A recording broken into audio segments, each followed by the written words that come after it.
তোমার ঘরের জন্য খুশি তোমাদের খুব তোমার ঘরের জন্য বিপদের মতো ও শুন পরিমাণে কর্তব্য পালন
In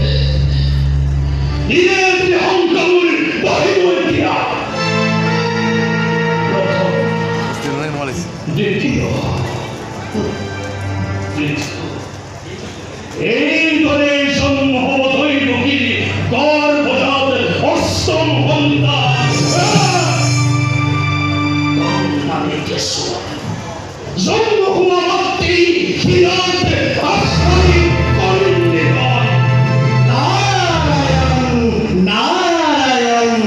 নারায়ণ জয় বংশধর শঙ্কর আশ্চর্য দেবী নাম আহত দেবী এই এখন গ্রহণ কর মহাভাগ্যবান আজি স্বর্গ মৈত্র খ্যাতিমান পঙ্কজ মহারাজ সঁচাকৈয়ে ভাগ্যৱান দিয়ে কি প্ৰয়োজনত প্ৰৱেশিছে মধ্য কিবা প্ৰয়োজন সাধু আপোনাৰ নারায়ণ নারায়ণ এই তব প্ৰয়োজনতেই প্ৰৱেশিছো মই আকাশী বাণীয়ে কয় দৈৱকীৰ অষ্টম পুত্ৰক তব মৃত্যু হয় কিন্তু জ্ঞানত পালক দেখিলো তোমাক পুত্ৰ হ'লে বহুদেৱক দেখিলো মথুৰা পথত দৈবকে অষ্টম পুত্র মৃত্যু এইবোৰে মুক্তি দিল মই প্ৰথমখন নারায়ণ নারায়ণ নাজানো তুমি পৃথিৱীৰ বিধান শুনা মই কওঁৰে অতীত কাহিনী তুমি পূৰ্বতে কালমেলী নামে জন্মিছিলা এবাৰ এইবাৰো নিধন কৰিলে তোমাক আৰু এইবাৰো তোমাৰ এই মৃত্যুৰ বাবে ব্ৰহ্মাদি দেৱতাসকলে কৰিছে বিম্ব বঞ্চনা আৰু শুনা পেটৰ দৈৱকী আহি জন্মিছে ধৰা কোন আঠ কোন পাঁচ তাত তুমি কেনেকৈ জানিবা কোন যদি দৈৱকীৰ অষ্টম সন্তানৰ মৃত্যু হয় তাত তুমি কেনেকৈ জানিবা অষ্টম দ্বিতীয় বুলি কেনেকৈ চিনিবা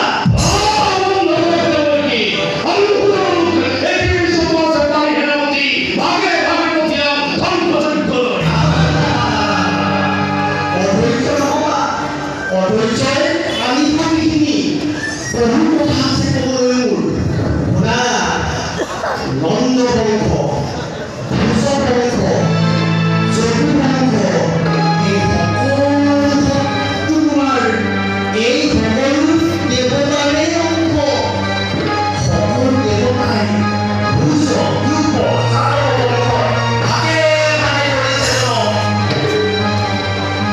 কৰিছে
এইবাৰ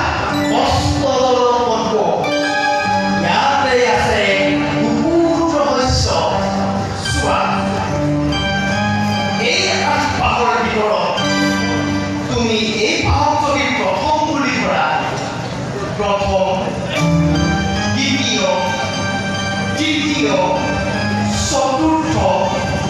পঞ্চম, ষষ্ঠ, সপ্তম আৰু এই পাহে হ'বগৈ অষ্টম। আকৌ যদি তুমি এই পাহত প্ৰথম হৈ পৰা তেতিয়া চোৱা অষ্টম, সপ্তম,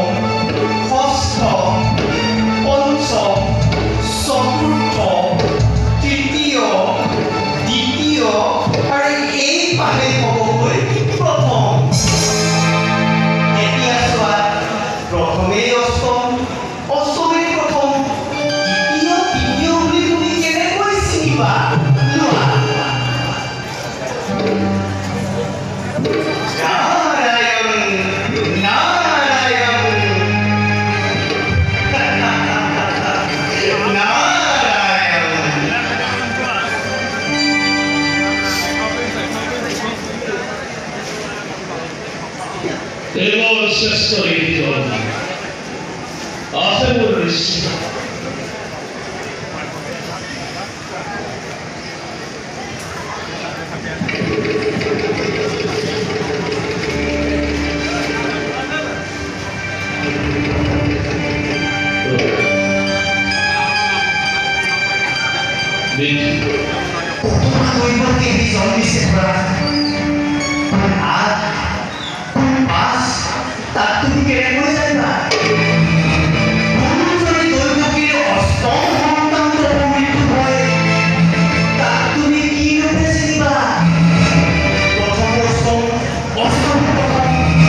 ঐ